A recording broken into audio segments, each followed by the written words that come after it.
यहाँ के विद्वान साथियों के विधता को सुन सकूं और इस मूल निवासी मूवमेंट को आगे बढ़ाने में मैं अपनी सहयोग और योगदान नेपाल में जाकर कर सकूं। तो इस कार्यक्रम में सहभागी होना मेरे लिए बहुत बड़ी सौभाग्य की बात है, क्योंकि मैं जिस धरती से यहाँ आया हूँ, तथागत गौतम बुद्ध की जन्मभूमि से, दुर्भाग्य की बात यह है कि वहाँ नेपाल के शासन और प्रशासन में जो लोग बैठे हैं, उन्होंने बुद्ध के धरती से ही बुद्ध के विचारों को नाश करने का काम अपने किया।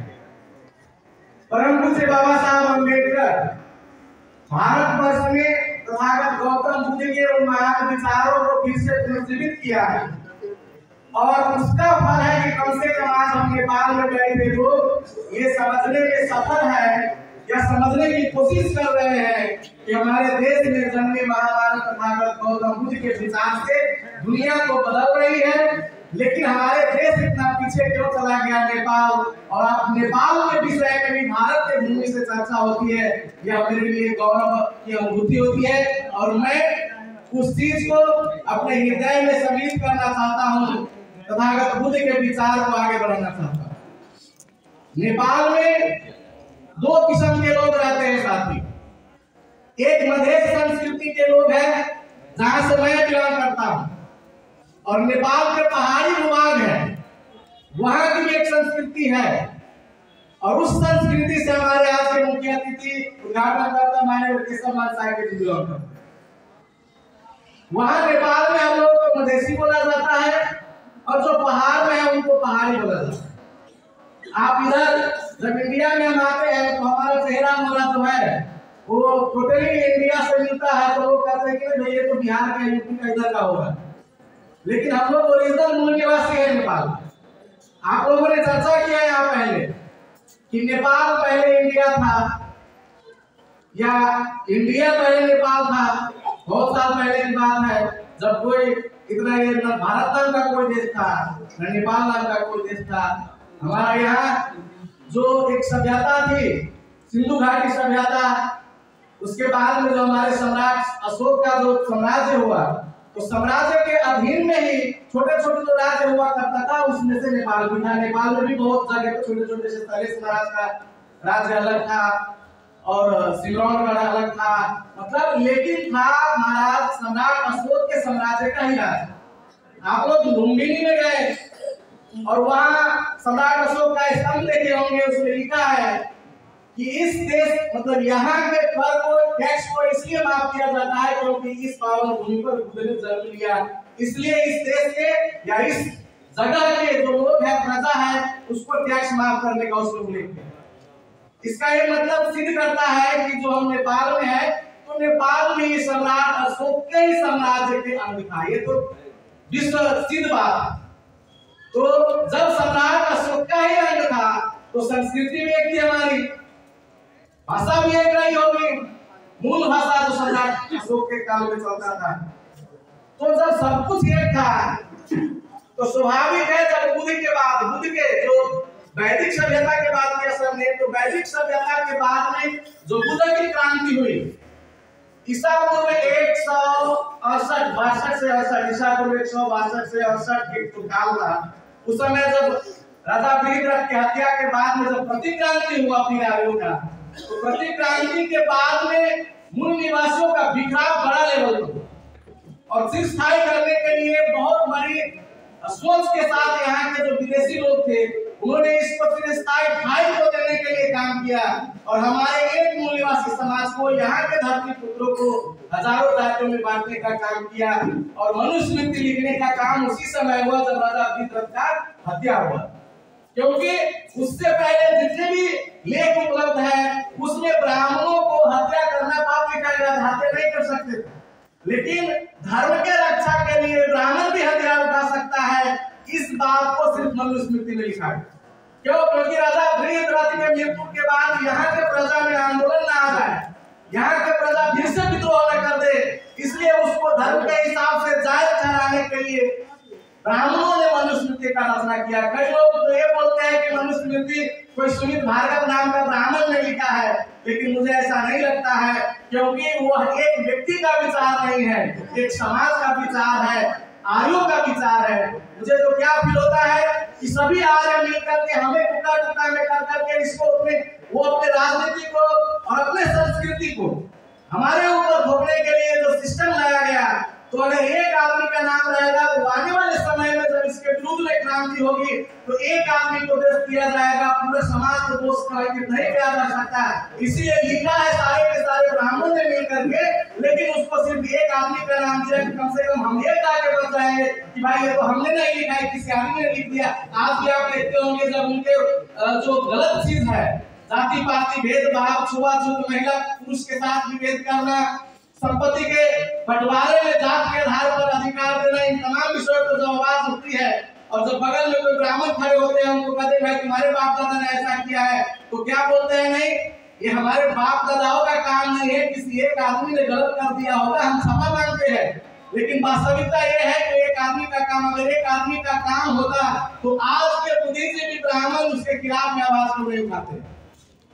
हजारों लाखों की संख्या के जो बुद्धिजीवी ब्राह्मण है, कहीं अपने जात व्यवस्था के लिए, चाहे वो नेपाल हो या इंडिया हो, कहीं भी एक झंडा लेकर के ब्राह्मण आपको आगे नहीं दिखाई देगा कि जात व्यवस्था खत्म होना चाहिए, ये गलत है, इससे मनुष्यता में डिवाइड है, इस विषय पर वो लोग मौन हो जाते हैं। तो नेपाल का जो परिप्रेक्ष्य है, वहाँ मनुवाद कैसे काम करता है, वहाँ ऑलरेडी दो संस्कृति के लोग हैं, एक पहाड़ी और एक मधेसी। तो वहाँ के जो शासक वर्ग है उन्होंने क्या किया कि मधेश के अंदर में जितने मूलनिवासी समाज के लोग हैं उनको मधेसी कहा करके पहचान दिया पहली बार। और उसका भी क्राइम डिजाइन इंडिया के उत्तर प्रदेश के बनारस में हुआ था बहुत साल पहले। आने वाले समय में कैसे इस देश के मूलनिवासियों को तोड़ा जाए और पहाड़ के मूलनिवासी को मधेश के मूलनिवासी के साथ कैसे अलग रखा जाए, इसलिए पहले मधेसी नेशनलिटी को आगे किया कि मधेसी को कुछ अधिकार नहीं है।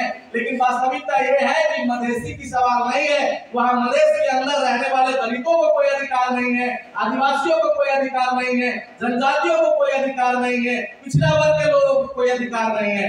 लेकिन मधेश शब्द को हाईलाइट क्यों किया जाता है नेपाल में, क्योंकि मधेश के अंदर जो वैदिक सभ्यता से कुछ ब्राह्मण लोग गए हमारे लोग गंगा पार करके, तो वो भी अब मधेसी बन के बैठे हो।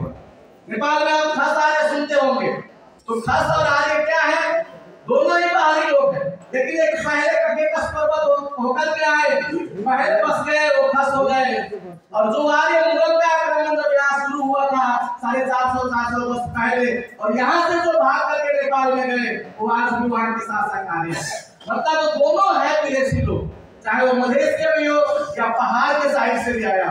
और नेपाल में आपको बता दूं कि अभी भी वहाँ ब्यूरोक्रेसी में 95% ओवर रिप्रेजेंटेशन वहाँ के ब्राह्मण लोगों का है, शासक लोगों का है। और मधेश में भी 1% से भी कम जनसंख्या है ब्राह्मणों का, 1% से भी कम जनसंख्या। लेकिन मधेश के ब्यूरोक्रेसी में भी 80% से ओवर 1% वालों का वहाँ पर कब्जा है, मधेश के कर्मचारी।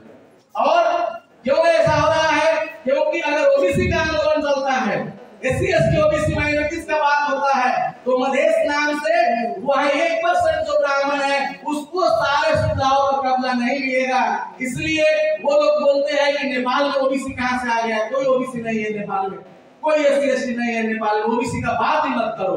क्यों, क्योंकि उसको पता है कि अगर ओबीसी का बात होगा तो हमारे देश में एक और सिस्टम है, वहाँ पे जो आरक्षण है वो आरक्षण भारत से थोड़ा अलग। वहाँ का आरक्षण में ब्राह्मणों को भी आरक्षण दिया जाता है, जैसे कुछ समय पहले यहाँ आर्थिक आरक्षण किस आधार में इंडिया में लागू किया गया है। हाँ, तो उस हिसाब से वहाँ पहले से ही नेपाल में जो आरक्षण का शुरुआत हुआ तो उसके सेकेंड फेज में जाने के बाद में ब्राह्मण लोगों को भी आरक्षण दिया गया।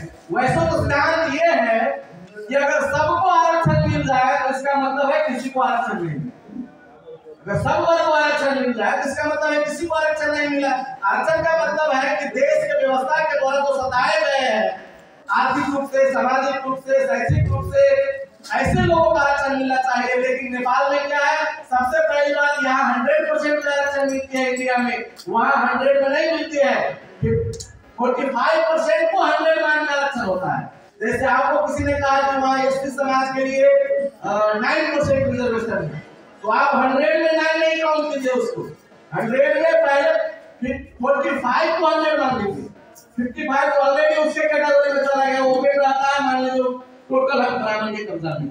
जो 45% है उसको 100 मान करके और 9% दलित को दिया जाता है। इस हिसाब से वहाँ आरक्षण है। और जब संविधान लिखा जा रहा था, तो जब संविधान सभा का इलेक्शन हुआ, तो उस इलेक्शन में क्या किया गया, उस समय नया नया माओवादी पार्टी आए, तो सशस्त्र विद्रोह करके जनयुद्ध करके हजारों लोगों का बलिदानी के बाद में माओवादी पार्टी शांतिपूर्ण राजनीति लाया था नेपाल में।